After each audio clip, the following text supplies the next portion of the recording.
செல்வமில்லை என்று வருத்தத்தில் காணுகின்றோம் நாங்கள் இருவரும்.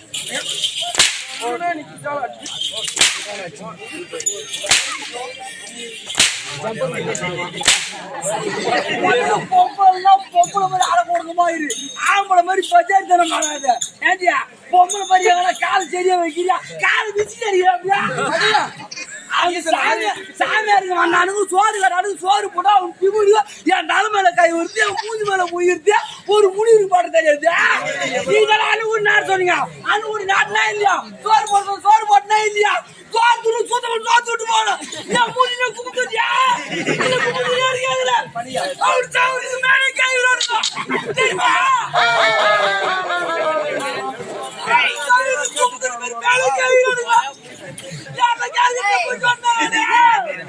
மேலேயே கழுவுறாங்கன்னா நீ அது வரைக்கும் நீ சும்மா தானே உக்காந்து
எத்தனையோ பக்தர்கள் தொழில் நேரத்தில் நானும் அதில் ஒரு சிவபக்தன் என்பதில் நான் பெருமை கொள்கின்றேன்.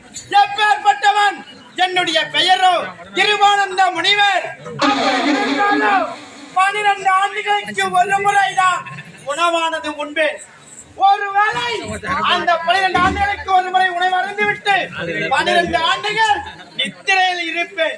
அப்படி என்னுடைய நித்திரையை யாராவது கிடைத்தார்கள் ஆனால் என்னுடைய கடும் கோபத்திற்கு ஆளாவார்கள். அப்படி இருந்தாலும் 12 ஆண்டுகள் கழித்து விட்டது.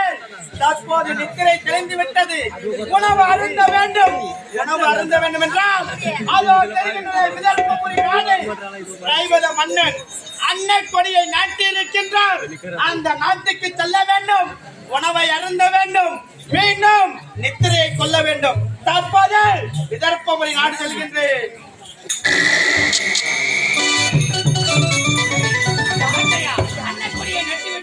இன்றைய தினத்தில் நம்மை நாடி யார் வருகிறார்கள் என்று பார்க்கலாம்.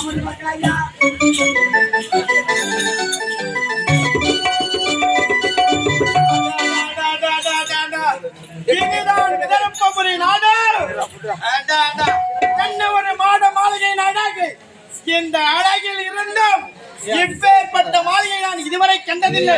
ஒரு நாட்டு மன்னன் என்றால் எப்படிதான் மாட மாளிகையில் இருப்பார்கள் போல் தெரிகின்றது. சரி, இருந்தாலும் நமக்கு தேவை என்ன? உணவை அருந்த வேண்டும், பின்பு நித்திரையை கொள்ள வேண்டும். அப்படியே ஆகட்டும். காவலா வாழ்க வாழ்க வாழ்க. வந்த காரணம் உங்களது நாட்டிலே அன்னை கொடியை நாட்டி இருக்கின்றீர்கள் அல்லவா? எனக்கோ மிகவும் கடும் பசியாக இருக்கின்றது. எனது வயிற்று பசியை போக்க வேண்டும் என்றால் நீங்கள் நாட்டி இருக்கும் அன்னை கொடியில் எனக்கு உணவளிக்க வேண்டும். அப்படி என்றால் அன்னை கொடி உங்களுடைய பசியை போக்கிறாங்க. உண்மைதான். உன்னுடைய மன்னன் இருக்கின்றாரா? அவர் எனக்கு உணவளிப்பாரா? சென்று ஒரு முனிவர் மகா முனிவர் வந்திருப்பதாக உரைத்து விட்டுவா. என்னடா யார் வந்திருப்பது? அழைத்து வா உள்ளே. வாழ்க வாழ்க வாழ்க வாழ்க. உண்மைதான். ஈசனே எங்களுக்கு நேரில் காட்சி கொடுத்து போது நிற்கின்றீர்கள் அல்லவா? அல்லவா உங்களுக்கு என்ன வேண்டும்? எங்களுடைய நாட்டிலே அன்னை கொடியை நாட்டி இருக்கின்றோம். உண்மைதான். நீங்கள் எதை கேட்டாலும் நாங்கள் தட்டாமல் இதோ பாத்திரையா, உனது நாட்டில் அன்னை கொடியை நாட்டிய விஷயத்தை அறிந்துதான் நான் ஓடி வந்தேன். எனக்கு வயிற்றுக்கு நீ நல்ல முறையில்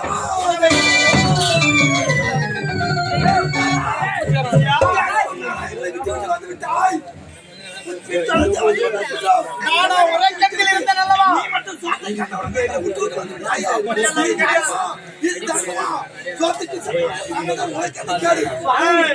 உங்களை பார்த்தால் மகா முடிவர் போகிறீர்கள். ஆனா இவரெல்லாம் பார்த்தா சாயந்தரம் மாதிரியே தெரியல. உண்மைதான். இருவரும் என்னுடைய சிஷியர்கள். நானும் ஆய்ந்த நித்திரையில் 12 ஆண்டுகளுக்கு ஒரு முறைதான் எழுந்திருப்பேன். இவர்கள் அடிக்கடி எழுந்து விடுவார்கள். ஐயா, நீங்களாம் வயதுக்கு வந்து ஒரு முறை எழுந்திருப்பீங்க. உண்மைதான். அவனுக்கு அடிக்கடி சோதிக்கிறா போறாங்க.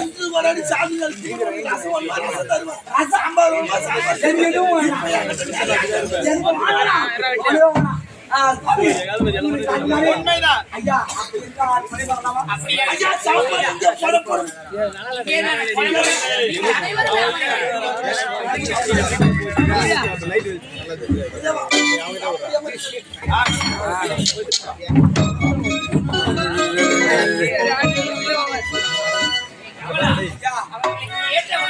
ஐயா சாப்பிட்டு வச்சா கூட நமக்கு புண்ணியம். ஆனா முன்னாடி 2 பேரும் காணுங்க பாரு. நம்ம நாடி அழிச்சு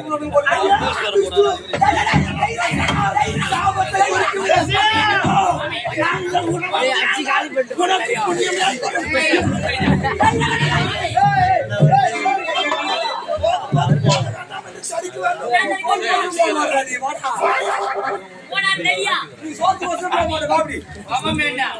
உங்களுக்கு உணவுதானே நான் கொடுக்கின்றேன். நீ அமைதியா இந்த காவல்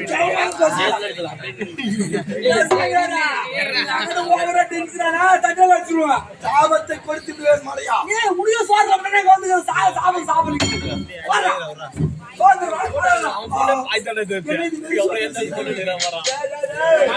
அனைத்தையுமே கொண்டு வருகிறோம்.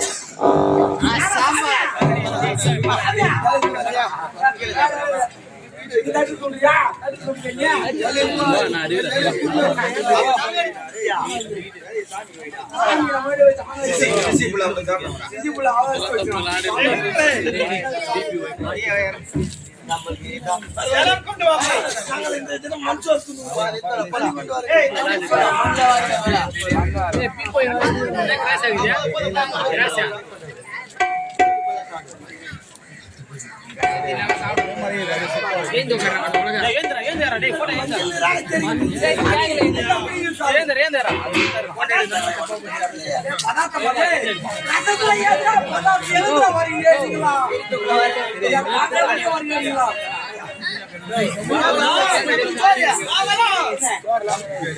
உணவை எடுத்து வந்து விட்டாய், ஜலம் எடுத்து வந்து விட்டாய். அடுத்ததாக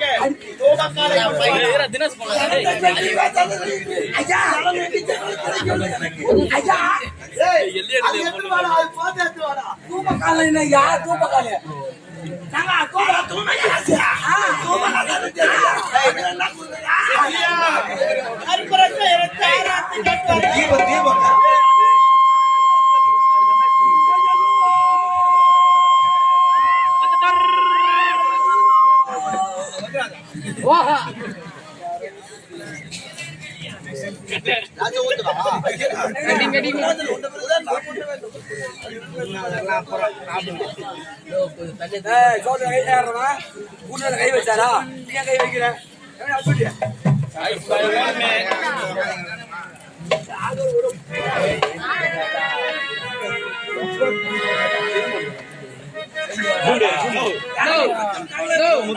ஆண்டிற்கு ஒரு முறை தவத்தில் அமர்ந்து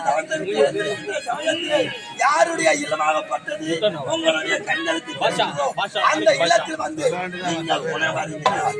அந்த இல்லத்திலே எப்பேற்பட்ட குறைபாடுகள் இருந்தாலும் சரி அனைத்து குறைகளுமே நிவர்த்தியாகி குடும்பமோ செல்வ செழிப்போ என்றால் தங்களுடைய பாதமோ அப்பேற்பட்ட புண்ணியத்தின் பாதம். இன்றைய தினத்திலே இந்த அரண்மனைக்கு நீங்கள் வந்திருக்கின்றீர்கள் என்றால் மகாராணியும் கோடான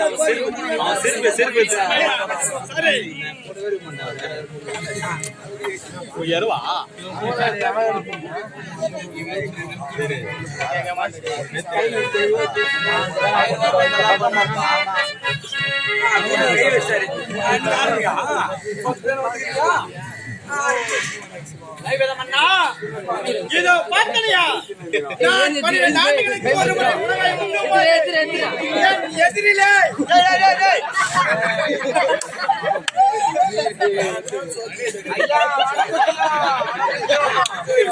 உன்னுடைய இல்லத்திலே குழந்தைகள் இருக்கின்றதா? குழந்தையை அழைக்கலாம். எங்களுக்கு குழந்தை என்பதே இல்லை சுவாமி, குழந்தை என்பதே இல்லை.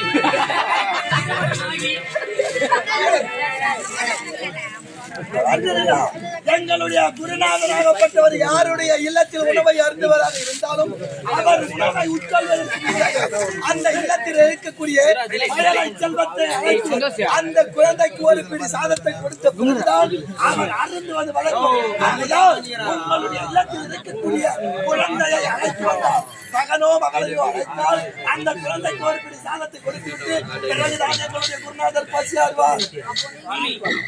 எங்களது இல்லத்திலே மழலை செல்வம் என்பதே கிடையாது.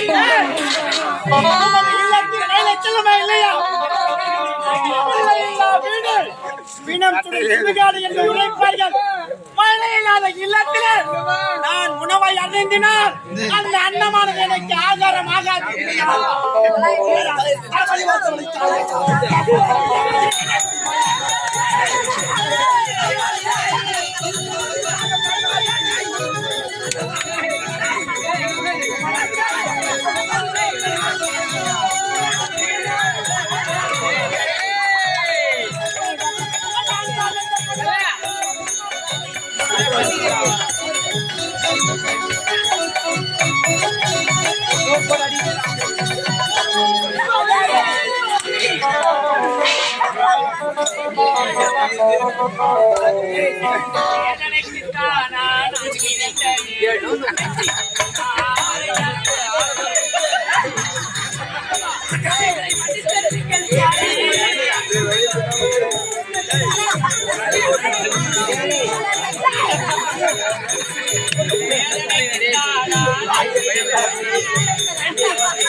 எனக்கோ திருமணமாகி 25 ஆண்டு காலமாகின்றது. ஆனால் நாங்களோ என்னுடைய நாட்டிற்கும் நாட்டு மக்களுக்கும் எந்த ஒரு குறைபாடும் அல்லாமல் சீரும் சிறப்போடும் ஆட்சி செய்து வருகின்றோம். என்னுடைய நாட்டிலே நாங்கள் இன்பத்துன்பங்களை அனுபவித்து வருகிறோம். எங்களுக்கு மழை செல்வமில்லை. ஆனால் இதற்கான மார்க்கத்தை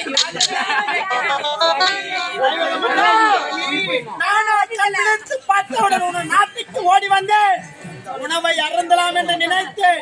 நீயோ பயனற்றதுமில்லை என்று என்னிடத்தில் கண்ணீர் விட்டு புலம்புகின்றாய். இதற்கு மார்க்கம் கிடைக்க வேண்டும் என்றால் அன்ன பசியை விடு. ஒரு நாட்டு மன்னனுக்கு பிள்ளை பசி என்பது அதிகமாகிவிட்டது. உனக்கு பிறகு இந்த நாட்டை ஆள்வதற்கு பிள்ளை செல்வம் இல்லை என்பதற்காக நீ கடும் மன உளைச்சலுக்கு ஆளாகி இருக்கிறாய். ஆகையால் உனக்கு பிள்ளை செல்வம் வேண்டும் என்றால் நான் வணங்கக்கூடிய முக்கன் படைத்த ஈசன் ஆலயத்திற்கு செல்ல வேண்டும். அப்படி ஈசனை பாலி நீ தவத்தில் அமர்ந்து ஈசனிடத்திலே காட்சி கொடுத்தால் அல்லது ஜோதிமயமாக காட்சி அளிப்பார். உனக்கு வேண்டிய குழந்தை வரத்தை என்னுடைய ஈசன் ஜெகதீசன் உமா பார்வதியின் இதே பாகத்தில் இருக்கக்கூடியவர் உமக்கு குழந்தை பாக்கியம் அளிப்பார். போ சிவனாலயம்.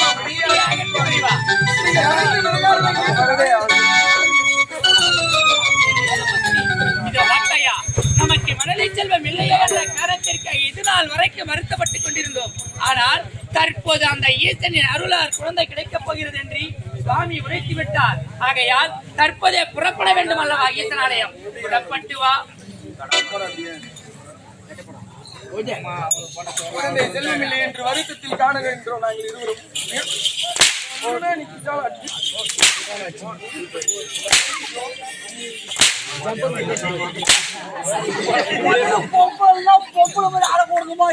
ஆம்பளை மாதிரி பச்சாரித்தனம் காணாது. ஏண்டியா பொம்பளை மாதிரி எங்கன்னா கால சரியா வைக்கிறியா? கால விச்சு தெரியா? சாமியாருக்கு வந்தானுங்க சோறு கட்டானுங்க. சோறு போட்டா அவன் பிகுடியோ என் தலை மேல கை வருது, என் மூஞ்சி மேல போயிருது. ஒரு முடிவு பாட்டு தெரியாது. நீங்க அனுகூடி நாடு சொன்னீங்க. அனுகூடி நாட்டுனா இல்லையா? சோறு போட்டனா இல்லையா?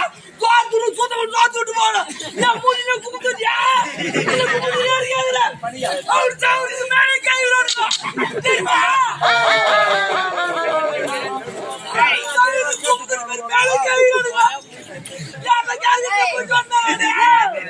மேலேயே கழுவுறானா நீ அது வரைக்கும் நீ சும்மா தானே உக்காந்து அவன் அதுக்காக அண்ணன் வத்துல பிடிக்கிறான். நேரம் போக தெரியாது.